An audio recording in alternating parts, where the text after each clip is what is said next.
So we're back with the last talk for today. We have blockchain relics. That's gonna be very interesting.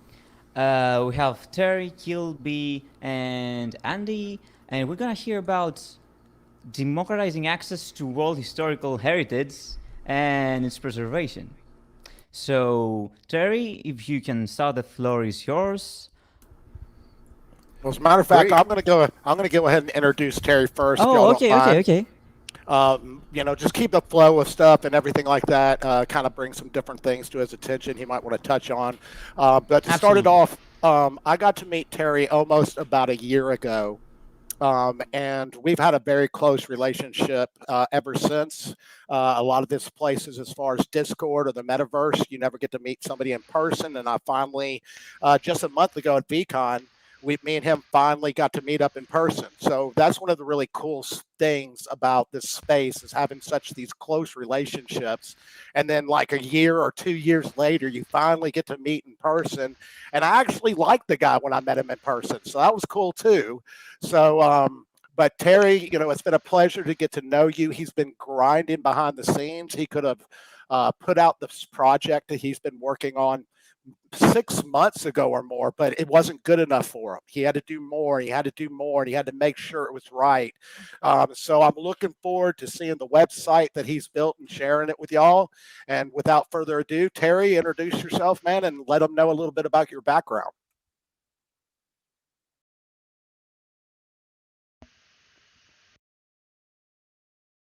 Stage fright. There you go. Hey, thanks. I appreciate that, Andy. It's always nice to have somebody, that you get to, meet in what's that? Yeah, it's always nice to meet up with somebody in real life after having spoke with them for quite some time, and yeah, the pleasure was all mine getting to meet up at VCon. I'm getting a real bad uh, Yeah, turn off your delay here. Are Discord. you guys That's getting that that's at what. all? No, turn off your Discord, man. Turn off your Discord. We're just gonna do it in here, and the people in Discord will have a little bit Sorry. of a All delay. right, well, here, let me get into it with that. So my name's Terry. Oh yeah, yeah. Hold on. Yup, Mhm. yup. Sorry, 1 second. Uh, Technology There we go. stream. All right, you guys there? Yeah.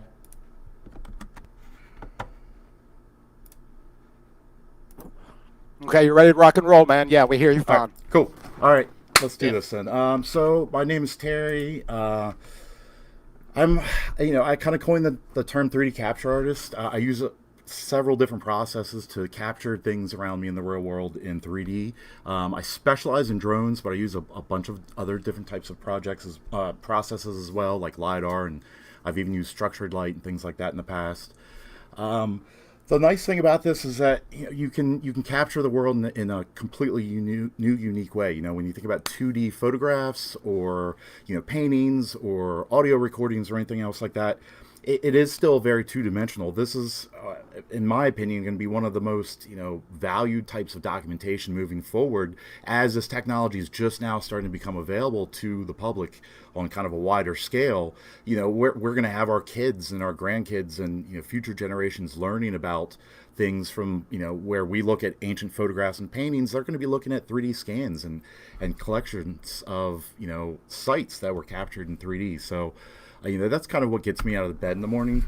Prior to that, I've been doing this for about 10 years. Prior to that, I was a software developer. I got started very early on in web development and kind of the web 1.0 days, and moved on to uh, doing a lot of work with audio. I actually worked for an ASCAP startup back in the early 2000s that developed the precursor of what is today Shazam. So we used to monitor, audio airplay on radio stations and things like that. And then most recently, prior to leaving that engineering life that I had to go full time with the drones and the scanning, I worked for a Fortune 50 company doing work in the healthcare industry. I'm also working historic preservation, so a lot of my work with the drones brings me into historic sites, archaeologists, historic sites, different organizations, custodians of some of these artifacts, things like that, and we work together to 3D scan these things before anything happens to them in the real world, and for another layer of documentation. And finally, I've done a lot of work with STEM, kind of STEM education. I used to write for Make Media. It's Maker Magazine and or Make Magazine and Maker Fair. They had the big Maker Fairs running for a long time. I was a big speaker on that circuit, and really kind of tried to push the same thing I'm going to talk about here to younger kids, to try to get them interested in how to preserve things with 3D scanning. So when we talk about 3D scanning, and first I should probably say this too. While I do have a project, and this is technically blockchain relics, really what I'm pitching here and want to present to everybody is an idea. And it's about how to change how we record history. It's not necessarily about me and what I'm doing. I'm trying to do this and present one example of how it could be done. But I would encourage others to try to look at this from a similar viewpoint and see how they might be able to improve upon the idea. And with 3D capture, drones are pretty easily obtainable these days. I mean, you can walk into a Best Buy and buy one now. I started in 2010, and you literally had to design and build them all your own from scratch. It was a completely different time back then. But today those are pretty easy. But it doesn't have to be with a drone. It can be with a phone. There's some examples I'll talk about in a little bit where that's really going to have a big impact moving forward. But I think this concept of capturing things in 3D so that we can have a different type of record moving forward that we're going to bring into these metaverse worlds and these augmented realities and all these other Web3 concepts that we're talking about. So here, this is an example. This is a project that I did in Richmond, Virginia during the Black Lives Matter protests that were taking place in Richmond throughout 2020 and 2021. This was the Robert E. Lee Monument, and it was, kind of the center of the protests, and it served as, kind of a makeshift headquarters for one of the longest running protests in U.S. history during that time frame. And as a result, it was covered in graffiti, layer upon layer upon layer. I went back and actually scanned it 4 times total. And this is one of the times it was captured. It's also what we used for the pilot project, but on blockchain relics. But I'll kind of get into that a little bit more. What I did here was I flew the drone around this and just repeatedly took, in a very sequential pattern, thousands or hundreds. In this one there was just about 1,200 overlapping photos in this sequential pattern that I kind of come up with, and you end up with something similar to this. The process is called photogrammetry. But essentially, you can use software now to reconstruct all these photos back into a model. And what you kind of end up with is this. I'll show you a live version of what one of the models looks like. This is in full 3D. This has been minimized down slightly to be presented on the web. The full resolution of this is hundreds of millions of polygons, where this has been minimized down to about 1 million. It's even less once we get into the metaverse, but I'll demonstrate that here in a little bit. And a couple of examples of how this technology is being used kind of in culture right now in out in the world is we're seeing LiDAR scans that are being used throughout South America and all over the world, really, to be able to scan below vegetation to find 3D representations of the terrain and find lost ruins, ancient cities, all kinds of different things. And most recently, the story that really kind of gets me the most is in the Ukraine. There was a very quick campaign pulled together, and there was a app developed that allowed residents of the Ukraine to go out with their phones, scan these cultural heritage sites, be it monuments, locations, entire sites, down to just small artifacts, and have them uploaded to the cloud so that is at least one record of it should anything happen to those particular sites. So as we're scanning some of these, some of the use cases we talk about, personally I'm a huge fan of augmented reality, and I'm obviously a photographer, so one of the things I have done is come up with a AR app that allows you to take some photos of these assets that I've captured, as well as NFTs from a collection that I've created from some of these assets, and I'll get into that a little bit more later. But it allows you to just go in and take these assets around with you and photograph them out in the real world. Um, and then obviously metaverse applications. I've built in a few different worlds so far. This is Somnium Space. I kind of started out in crypto voxels and moved over to Somnium Space. I've been working with Spatial, and I've dabbled in Neos a little bit, and that's one that it's at the very top of my list to get back to try to start building out. But it's really about just bringing some of these sites. Like if you look around the back, that's all scans from Berlin. It's actually from the Berlin Wall. I went and captured a number of different sections of the Berlin Wall last fall. I was actually over there for an opening of, you see in the back there, it says Deep Fakes. That was an exhibit that I had. It was a collaboration with the Swiss Federal Institute of Technology in Lausanne.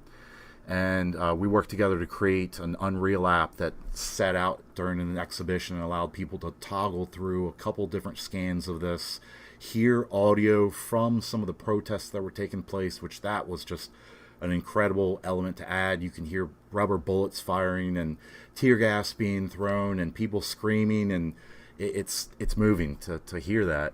But this is one of the spaces that we built out. I also just recently did something in Spatial, and like I said, Neos is something that's going to be coming around. Sorry, you guys might hear my cat coming in here in a second. Let's see here. Sorry about that. All right. So yeah, and then finally, we start thinking about like what this is, what this means, how does this impact us culturally, and really, I look at this as kind of democratizing the recordation of history. Once this technology becomes a little bit more widespread, and we're able to get this into more people's hands. This is something that anybody is going to be able to use to record their history. We're not going to be able to, we're no longer going to see the gatekeepers that say, hey, this is part of the history books, but this is not. We're going to be able to write this stuff straight to the blockchain, which is going to be our new version of the history books. And then even beyond that, it's really going to be a fundamental shift in how history is recorded, purely because of the fact that it is being done in 3D. We are going to be able to revisit some of these sites now, and we're going to be able to go there and form our own opinions about what was happening right then and there, rather than having somebody else dictate to us, this is what happened on this day, and you just have to take my word for it. So with that, that's kind of the overarching idea that I have here. Andy, do you have anything you want to chime in on? You're usually pretty good at moments like this. No, man. I mean, I think, first of all, what you're saying, like I heard even with some of the conferences that have been happening recently. I mean, you look at, as far as, being at school from home and remote learning and everything like that. I do think that we're going to a place that being able to virtual reality see, like whether it's the pyramids and have a discussion on that, or this kind of things are going to become very relevant in our future. And I think you're already seeing that. And I think, as far as also tell them a little bit about the idea, as far as like with part of your project being about donations and charity, and what you're looking as far as with that charity. Yeah, absolutely. So, one of the big things is that we want to attach a nonprofit to each one of these. For the first one, we've already linked up, because I'm so passionate about STEM and drones in particular. We've worked with a group called Global Air Drone Academy. They're a nonprofit based out of Baltimore, but they are global. They teach this type of information to kids all around the world. They work with, I believe it's the U.S. Embassy program, but don't quote me on that. But they get all through Africa, South America. I mean, they make it around. So they're going to actually be offering free classes for kids in the Richmond area, which is where this particular, monument came from. And we've got a couple of other donations we're going to be making based off of that as well. But, we talk about donations and things like that, but I haven't really talked about like what the project is yet. Like, sure, I went in and scanned this, and that was kind of one thing, but there's some restrictions with this. A scan of something that physically this is 20 meters, 18 meters. It's like 60 feet, and that's in terms of a 3D scan. That's a very large file. It's something that's prohibitive from just minting on its own, or there are some other restrictions that kind of in the early versions of what we're seeing here is the blockchain. It doesn't lend itself well. So kind of what we came up with was this idea that we would split it up and actually kind of allow, rather than having one person become a custodian of this historic artifact, we would split it up and allow 1,000 people to become a custodian of this, and they can actually come together and have this experience of shared custodianship. Traditionally, when something like this would happen and you would have these objects scanned, it's an organization or some institution, probably the academic or even government run, that's going to hold on to these artifacts and serve as their custodian. Well, this is an experiment in blockchain shared custodianship, really, as far as I'm concerned. We're able to break this up into all these different blocks now, and now you have 1,022 pieces of it that can be brought into AR, VR. Everybody can work together to share. There's a lot of utility that we're talking about, but I'm not going to get into that at this moment. Kind of the concept here is that we can break this apart and really fractionalize something rather than just issuing tokens that say, hey, you own 1,000th of something. We're going to give you your 1,000th of something. And kind of a couple of videos to show the explosion of how it looks. Like, this is showing the entire collection all in one go. It's just a quick Blender animation fly through. It's crazy too, because after having worked with this, the NFT portion of this I've been working on for 9 months now, but the project itself has been going on since June of 2020. So prior to this, I was working with museums, and I went to Europe and I toured with this. I went and scanned Berlin. I opened this at with the Swiss EPFL in Lausanne, and we had this big thing. And I've gotten to know this data so much, but once you slice it, it's a new thing. I don't know how to explain it. It takes on a new life. Each one of these pieces, I started to find things that were set. I didn't slice them this way because one tag said something versus another. I went in and looked at the architecture of it. I turned the textures off and said, if I were to design this and build it and have to fabricate it and ship it somewhere and have it assembled, how would I do it? And I took that approach. So it matches a lot of the lines of the actual monument itself, how it was structured from the sculptures, from the people who sculpted it. But it's kind of a reinterpretation of that. So that's kind of that part. And then we also have kind of this exploded XR experience where you can fly around and actually see some of the blocks in the exploded view to see how they each play off of each other. But you can also zoom in and see some of the individual blocks themselves. Right now it's just in Sketchfab, but we've got everything on our own servers as well we're just waiting to roll out.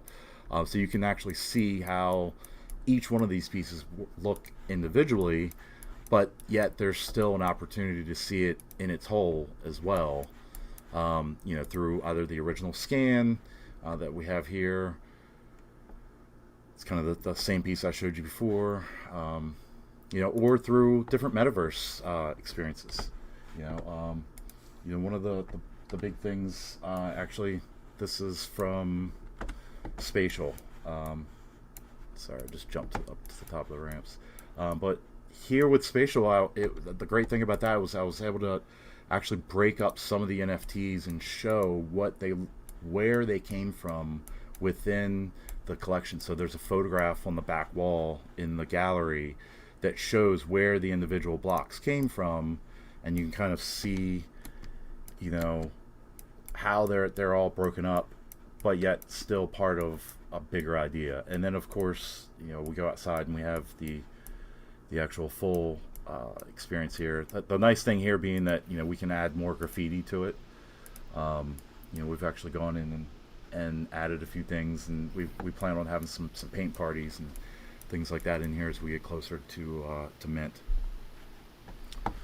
Um, Andy Musashi, Yeah, anything from I you got guys? another thing for you. I Sure. definitely do, man. Like, cause one of the things as far as coming to MetaFest, and again, thank you, Musashi, for the invitation, and thank you for everybody that put this together and allowing Terry to come show his work. One of the things that made it very interesting, I feel like, as me and Terry talked about this MetaFest, is that obviously Terry has some great gifts and has great abilities with his work and is looking forward to teaching other people how to get involved with doing this kind of work. But as much as that, Terry, you do know yourself, and I don't think I'm, putting you on blast here, but there are weaknesses that you have as well.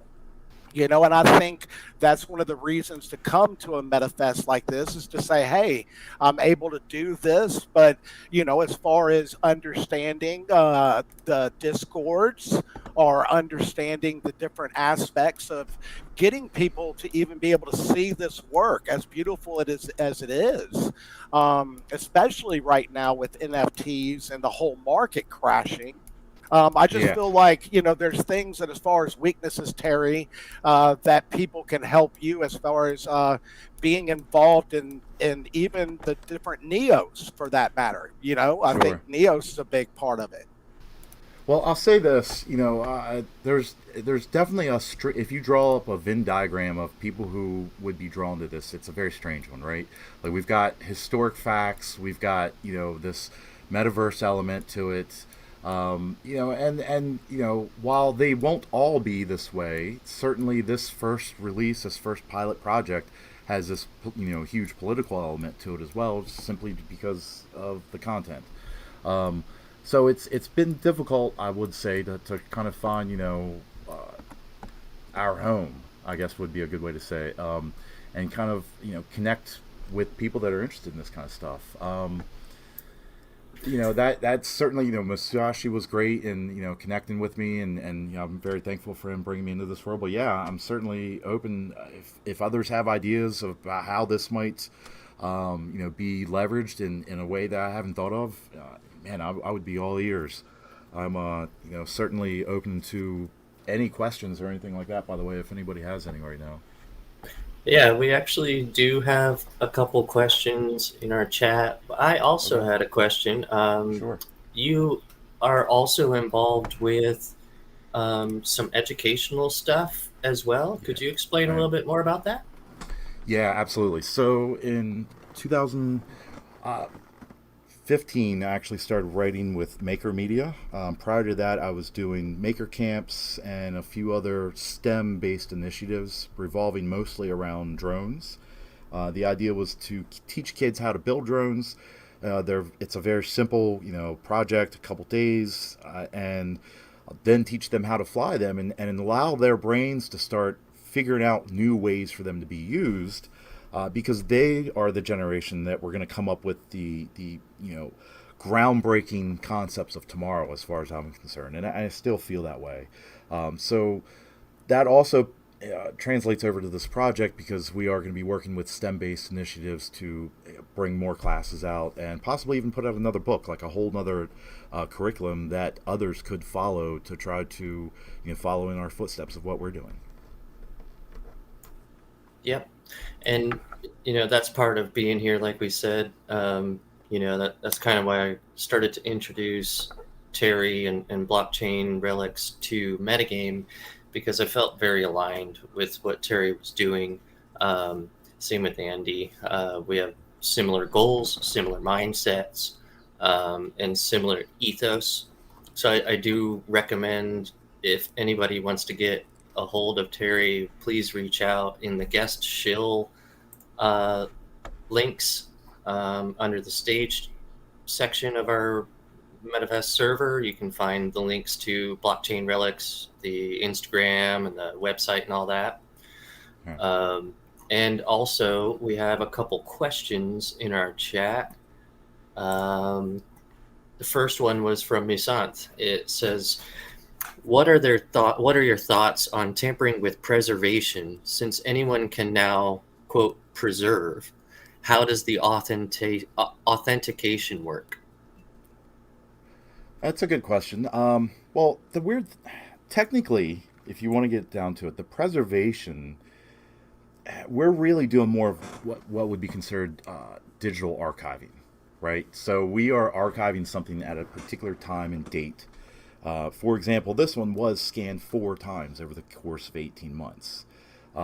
Authentication for this one is pretty simple, simply because I'm the only person who was able to scan it, and it was the images of this were plastered across the media worldwide for the 2 years that the battle was going on to have it removed. Which I don't know if I mentioned that, but this monument has since been removed. It's over. It's in the hands of actually a museum at this point, and they're not sure what's going to happen. But moving into other projects, I look forward to actually working with stakeholders that have some interest or some authority over those particular sites that we're talking about scanning. And more importantly, I'm looking forward to setting up a community, possibly a DAO or on Musashi. I know we've been talking about a couple different configurations how this could be done, but to actually build a community that dictates what the next project is, what needs to be archived and preserved digitally for this today. And if we want to get into the technical, traditional term of preservation, where you actually go out and physically preserve something, maintain it and upkeep it, or whatever, that's could possibly be a mechanism that we do through the nonprofits that we talk about, because all of these monuments usually have some type of nonprofit associated with it that is in charge of maintenance and taking care of it and kind of overseeing it, being its custodian. That's awesome. Yeah. And we have another question from Bogey or Borg. Yep. Who's ever changing? Oh, you can ask your own question. Yeah, I know. I was waiting ever so patiently. Hi, Terry. Thank you Hey, how's it once going? again for being here. Really I great for you appreciate here. it. Thanks for And, having me. I appreciate it. Question's a teeny weensy little bit cheeky, and it's Okay. in regards to the small fact of the alternative Sketchfab like platform you mentioned briefly about Mhm. rolling out soon. I was Yeah. wondering if you could talk a little bit more about that, if that's possible. Yeah, sure. So it's going to be based on, we're designing an entire front end actually that's based loosely on this. It's going to be a much more populated version of this. All of the blocks will be clickable, and instead of I think this is maybe 9 points that you can move around right now to navigate it, it's going to be something like 32, I believe is the number that we finally landed on. But this will allow you to go around, and in each section you'll be able to click on one of the blocks and it will open up something, but rather than opening up from Sketchfab, it will be my own version of something that we're using running on our own server. So we will be Right. hosting all of our own assets. That gives us a lot of flexibility for a lot of stuff too. Just thinking about it, sometimes I just have an idea when someone's showing me something super awesome. I was wondering, have you thought of potentialities of leveraging the power of IPFS for storage or? Absolutely, yeah, and that's certainly something that I want to do. I think for this first one, I kind of want to get. I look at this as a long play. I don't see this first pilot project being the end of this. Right. I see a lot of evolution as this continues, and it's certainly something that I plan on leveraging. We might do there's some things I can't quite mention yet for reasons why I need to have this on my own server, but I'm thinking of also having a duplicate backup on IPFS, just simply because it aligns with our ethos of having this publicly available asset that we want to share. Yeah, and I don't want to give away any possible leaks that could come out later on, but I will say, there are potentialities of use case of these NFTs, these blocks that kind of connect to what has already happened. When we're looking at these blocks right here, why does that block have a smiley face on it? Why? Right. Because someone came along and said, this statue is not what I believe it should represent. This is what I think it should represent. And they painted it on there. And so, some blockchain use cases later on might be able to represent something like coming up to a wall and spray painting what you thought about it. Right. Yeah, and I'm glad you bring that up too, because there's a lot of different things that can be scanned. Throughout my career I've scanned artifacts for the U.S. State Department. I mean, I'm talking George Washington's medals and small handheld, silver skippets for peace treaties, and insane things. And then all the way up to entire cities or blocks. These are a lot of buildings I've done. This right here is one I'm actually really proud of. This is a first-hand experience of fundraising by raising awareness through this type of technology. It's a nonprofit group that I'm working with, where this is an 1885 Frank Furness designed, he's a famous architect from Philadelphia, train station that's not far from my house. And through a series of 3D scans, as well as 360 virtual tours where we can go around and look on the inside, we were able to generate enough interest at a state legislative level to actually get funding after 23 years of effort, that where they raised, I think, a total of $100,000 after 23 years of effort. The first year that I came on and started employing this type of tech, they raised $850,000, and we're done with the project now. Well, we're done fundraising. We're ready to start construction. But that's just, I think, a testament of what the storytelling power is of this type of technology, and what we're able to relay to people that are anywhere, not just within a certain physical, geographic, distance to a location. It seems these days location is becoming more of an intangible topic, like locations. It's not always where you're at. It's like where you could be in VR or something, like, or on a web page, or Absolutely. So, for example, this is something that I did from the Berlin Wall. It's East Side Gallery section of the Berlin Wall. It's kind of a really famous painting. Everybody stops and does a kiss in front of this. And after I made the model, they kiss in front of it. Somebody takes their pictures. Well, I was actually able to port this model over into AR, and now you can do the same thing with my AR experience, where it has occlusion, and you and your lover can embrace in front of it, or your best friend, whoever, right? And pose for a shot. So and then by the same token, Andy mentioned VCon earlier. I just happened to be at VCon, and I found myself with an extra 15 minutes. I was like, wow, there's this cool mural out here. Like, why don't I just go ahead and 3D scan that? And you can actually see it was made up of tiny little, I think they were 8-inch by 8-inch, or maybe 12-inch by 12-inch little tiles. But come on, that's exactly like what I just did in a lot of ways. Like, if you just cut each one of those tiles out, it's as soon as I saw that, it was cool. blowing my mind. Yeah. But this was 15 minutes. Yeah, and he did that while we were just hanging out. We went back after VCon. We're at the hotel room, and he's like, "Hey, I'm gonna just real quick make this into this," and I'm like, "Okay, all right, whatever you're doing over there, man. I'm gonna check my messages and Discord real quick, I guess." Right. This is But dedication. yeah, all kinds. Yeah, and, one of the other things that I did while I was in Germany that man, this one really moved me. I grew up, graffiti was always part of my culture. I was a writer when I was young, and while it's not something I do today, it's still something that I follow the culture of.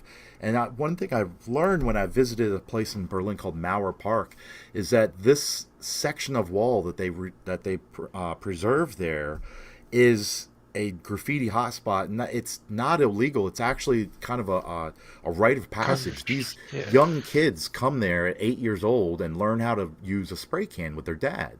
But as a result of this, there's only so much wall space. The pieces last maybe 3 days, if you're lucky. Usually you come in, if you do it on a Friday, it's gone by Sunday. You might get an extra day if you do it in the middle of the week. But I started scanning some of these pieces that they were doing in Mauer Park, and this is the only way that this is going to be preserved this way. Like, this was gone before I even left Berlin. This was probably covered over twice before I left Berlin, to be honest with you. And I have an entire series of those I was able to capture.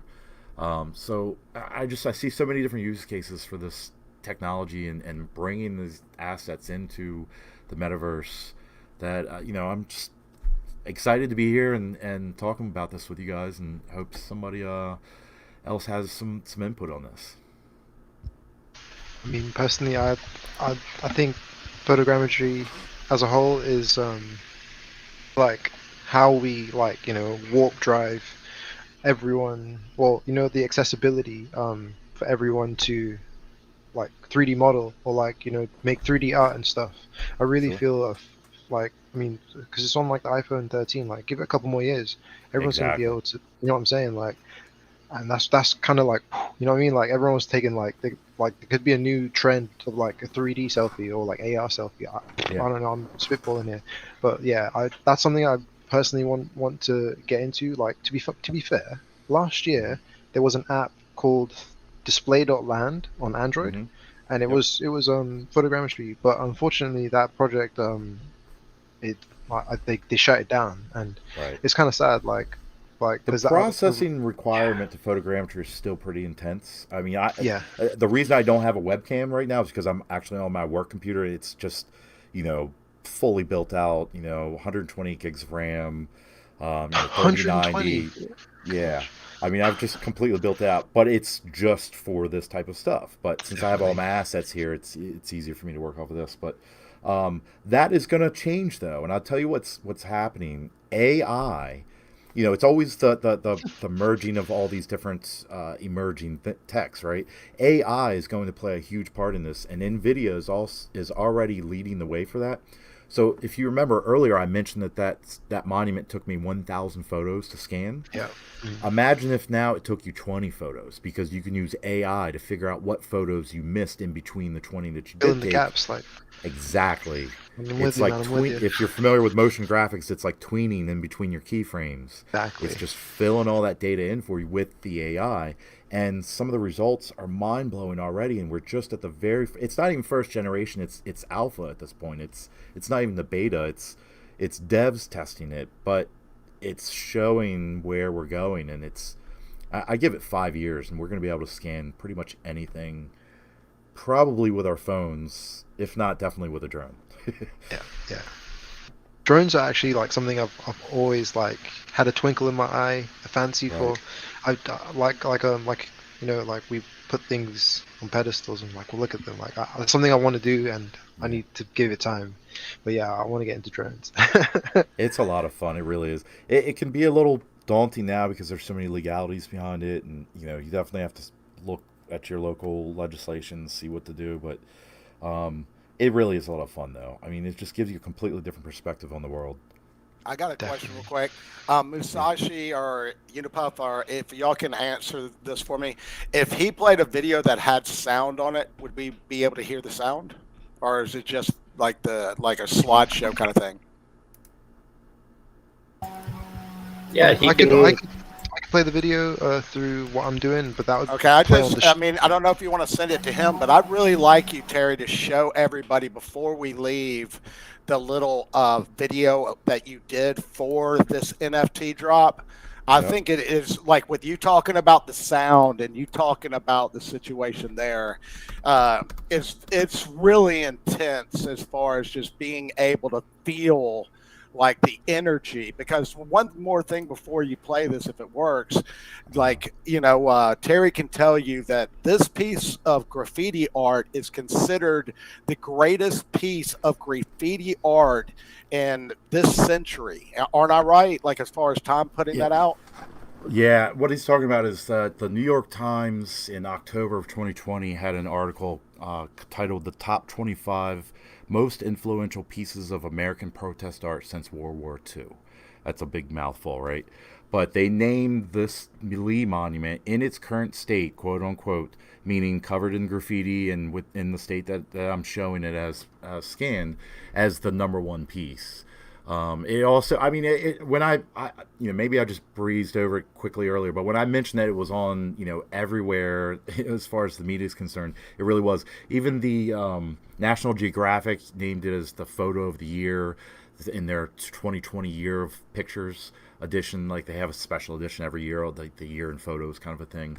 And they named it the photo of the year for that. And all that I have in the metaverse spaces.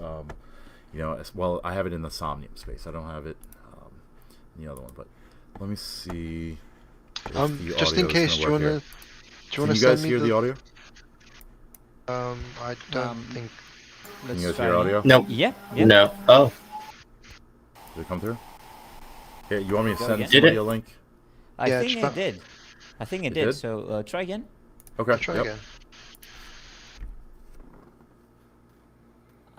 No, it's not. Anything? No, Really? no, not. No. Okay. All right. Do I need to send somebody a link? Yes, please. That would be groovy.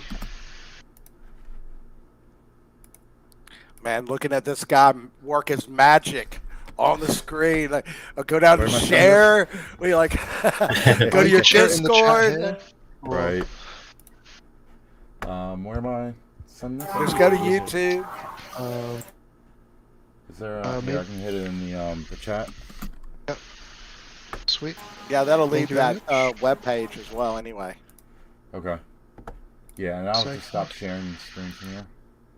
Okay. Oh, he's getting bashful. I sent the link out. Did somebody get it? Unipuff, I think. Yep, I got the link. Yeah, I'm just putting it in now. Okay, great. So you're gonna have to share your screen if you don't mind. Yeah, that's fine. Oh, well.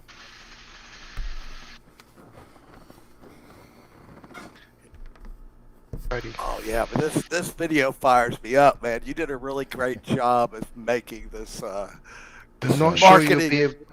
Oh, sorry. Go on. Go on, go on. No, I'm saying I'm not sure you'll be able to hear the video from my.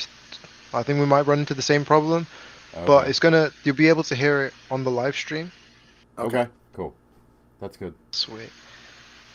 I'll just wait till you But, watch it. but, and, but you then won't I'll- be able to. So you put like, what is the idea? We're gonna put. He's gonna put the video up, and then you're Yeah. gonna be It's able ready to go. Yeah. Okay, All right. but nobody will be able to see it on your screen. He needs to put it up on his screen. Is what you're saying?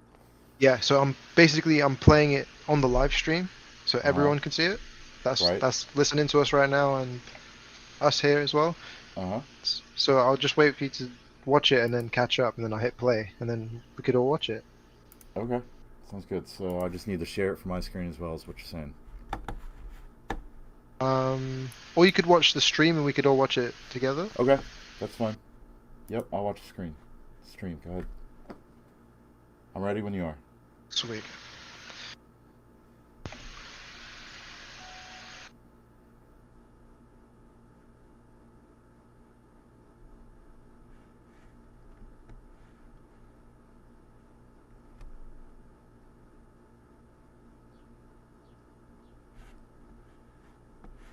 Oh, is it? Are we getting audio? No, Not I'm really. not. Okay. Okay, hold I'm on. not getting Well- anything. Second. Well, we can share the video with everybody who's watching Oh, I can fix it in a second. That's true. to watch it on their own. If There you go. the- That's good. Yeah, Yeah, fine. that's a Okay. good point. Definitely. I'll pop the link in the main stage chat. But I think I fixed it. I'm gonna try again.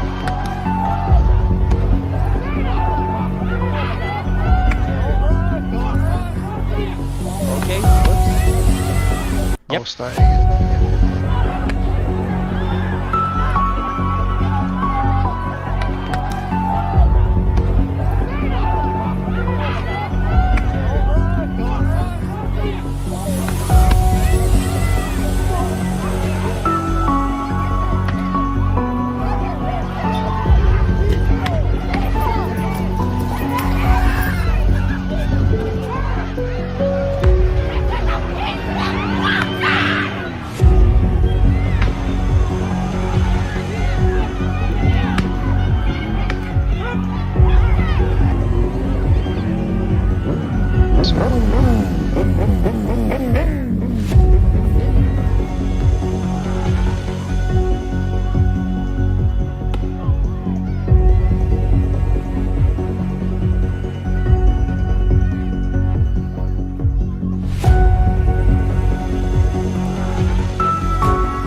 it was a lot of work. It took, there was no straight path there. It took a lot of back and forth thought to figure out how we were going to address all the different technical limitations while still creating something that felt real.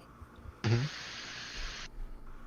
Yeah, keeping that level of fidelity is a big task, especially Yeah, delivering for the web. Yeah. absolutely. Hmm.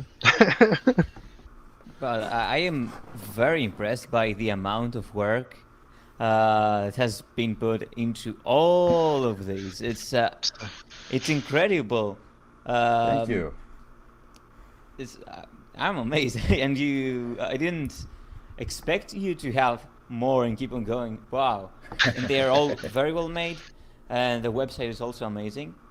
Thanks. And I had a question of my own Mm-hmm. concerning reenactment, historical reenactment, Mm-hmm. and I would like Terry your own thoughts on this whole thing because people are very passionate about this Mm-hmm. issue, and it is also something that people, let's say, in documentaries, movies, games, Mm-hmm. and even researchers Mm-hmm. are very interested in and would kill for a way to have access to a sort of digital artifact that is so granular as what you have done. It's great. So I want to know what your approach concerning reenactment is, because seeing this video also in kind of made the wheel stirring in my head. That's this an interactive maybe element that can be put into the whole aspect of reenactment that I'm not sure how to do well. There's a lot of possibilities. So, what do you think? I think that What are your there's a thoughts? lot of I think there are a lot of potential, lot of potential use cases there. I'll tell you about one project that I'm actually consulting on right now. It's out of Australia. It's the University of Newcastle, and they saw they had some very similar events take place. Not on the scale that we saw in Richmond, but there was some monuments that the public didn't agree with. There was some people who had checkered histories and they wanted to have it removed.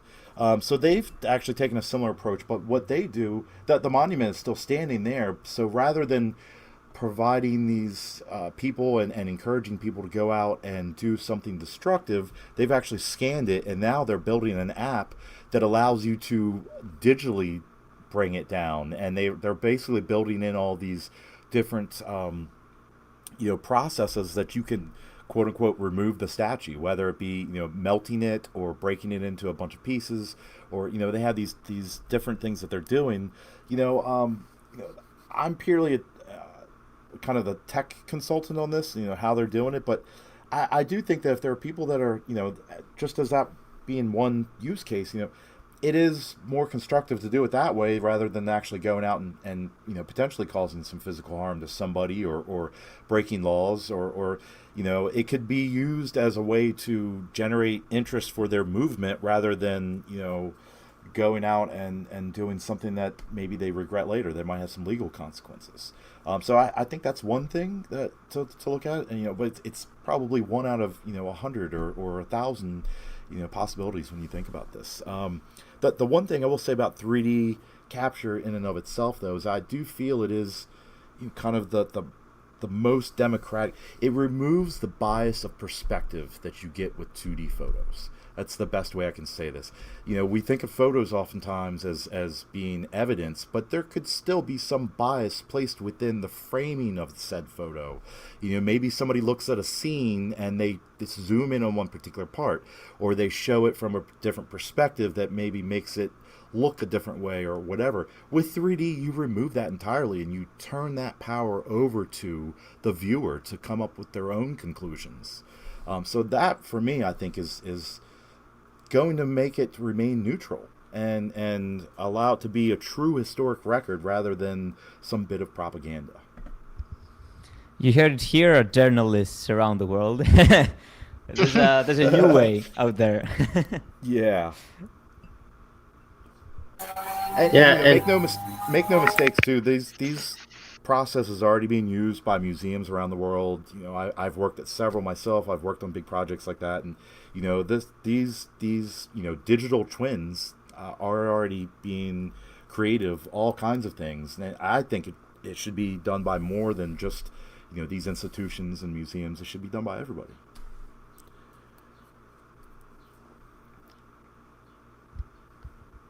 Okay, I got a good question for you, man. Because we're getting Right. closer to the end of this. You All know, right. this is a project that, you know, you're looking forward to release, but, you know, me and Terry have had so many talks that he's so ready to be able to move on to the next thing. You know, he's been dealing with this for the last couple of years of his life, you know, not just within doing this, but within the real world. And then he's bringing it to the blockchain. So, but what do you see, Terry, like when you think about finally being able to get this burden off your back and move forward to your next task? What do you see that being? Where do you see yourself? And I think the community will help you a lot with that. But right now, where do you see that? You know, like I said, I do think that I want to let the community help decide that, and even beyond that, I don't think it necessarily has to be me. You know, while I do definitely possess a certain skill set that is not super commonplace throughout the world right now, I think the technology, just even within the next couple of years, is going to equalize that a lot. You know, we see it happen all the time. It's just across every industry as the tech becomes better, others will be able to do this. But if you're asking what I'm going to scan next, if that's what you're asking, I've got a few things in mind. One of them, I don't know if anybody's ever heard of the Georgia Guidestones, but if you have not heard of Oh that, yeah. that is something to Google. It's a good rabbit hole to fall down.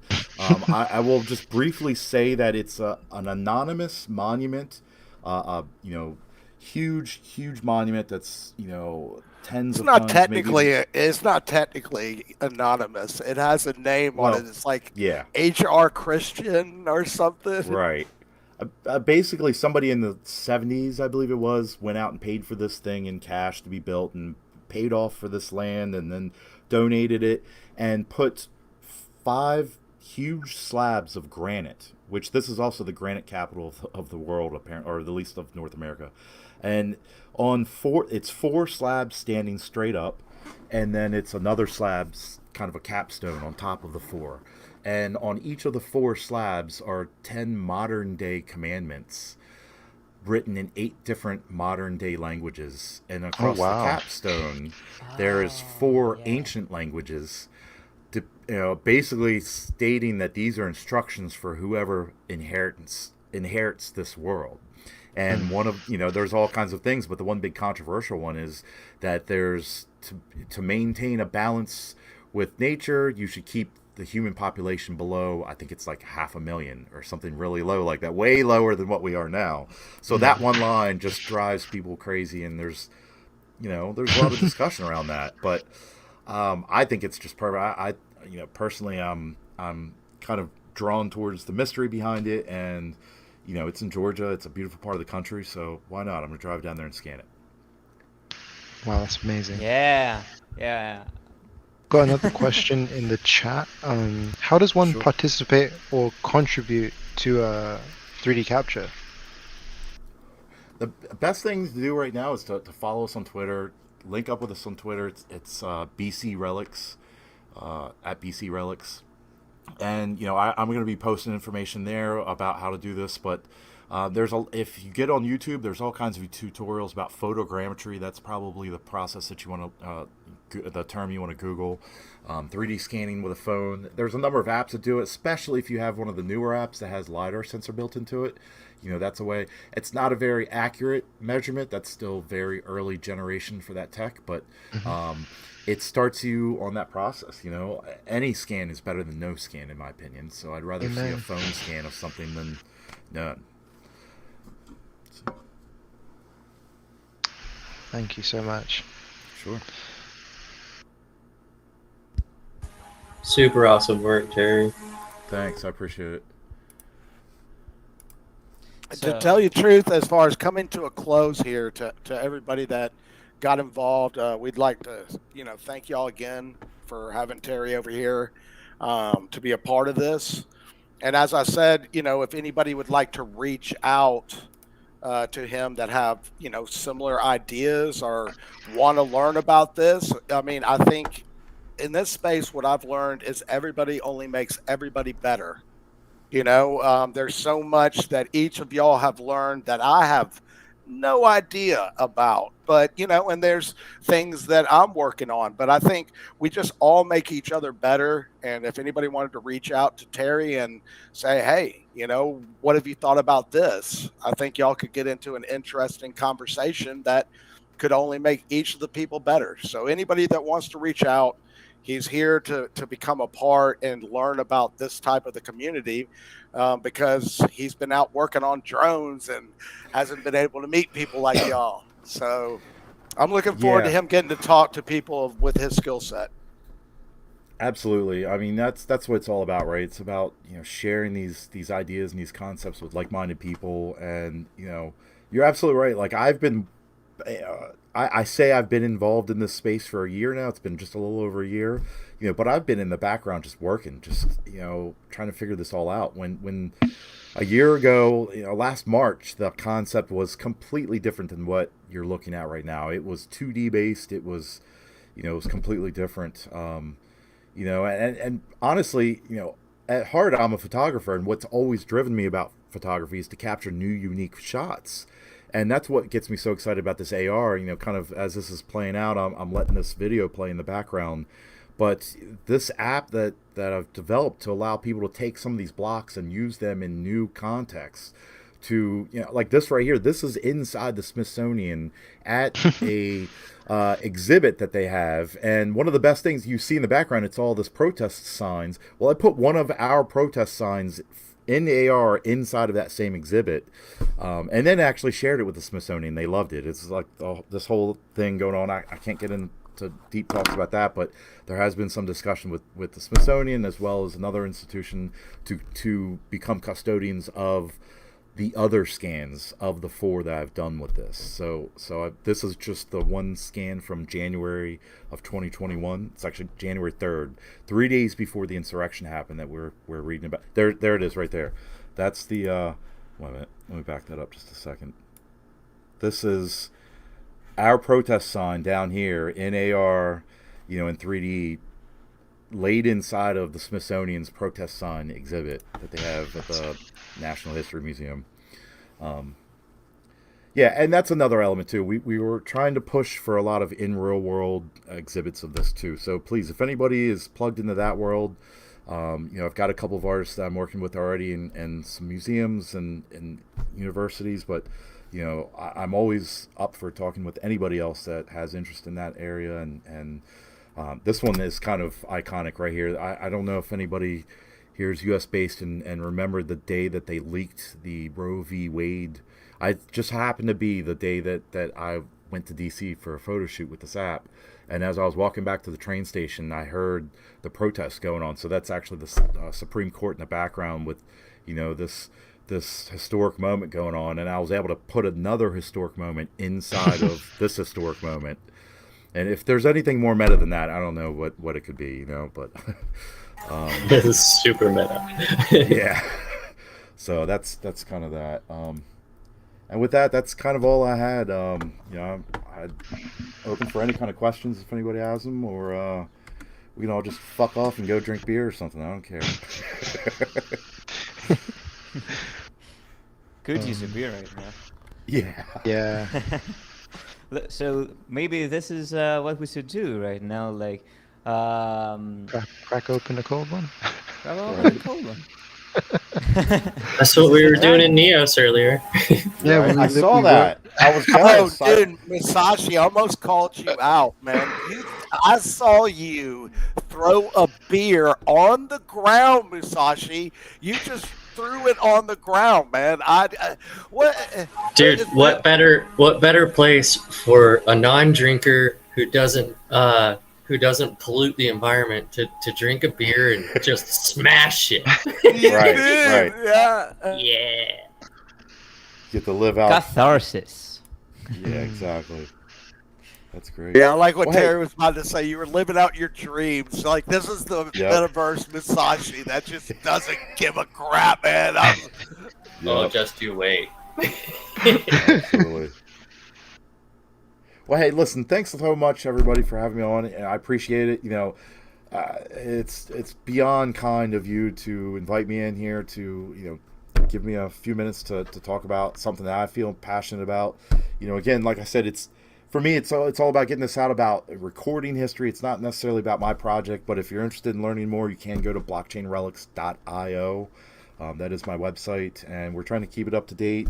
We haven't minted yet, but we'll release some information there. You can also follow us on Twitter and, kind of just stay in touch that way. Awesome, will do. Gonna follow you right now. Appreciate it. That's for sure. Once again, from myself and thank you. Thank you.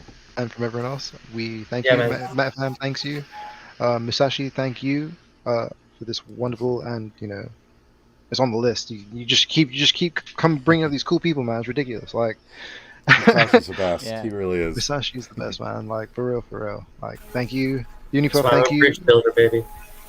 Bam. My guy. But yeah, Unipuff, you man, thank you. Nova, thank you. Yeah. But Good old thank Nova. everyone for watching. Like, yeah, we couldn't have done it without you guys. So yeah, Appreciate it. Thanks so much. We'll talk soon. Awesome. Take care. Thank you. have a wonderful day, everybody. You too. Take care. Enjoy your weekend. Sure. You too. And thank you, Unipuff and Bogey. Great job hosting today. It's been a wonderful day. Yeah, Yeah. big love to It's everyone. amazing. Yep. Peace out. Toodaloo. From us, we'll be back tomorrow. Oh yeah. More so. All right.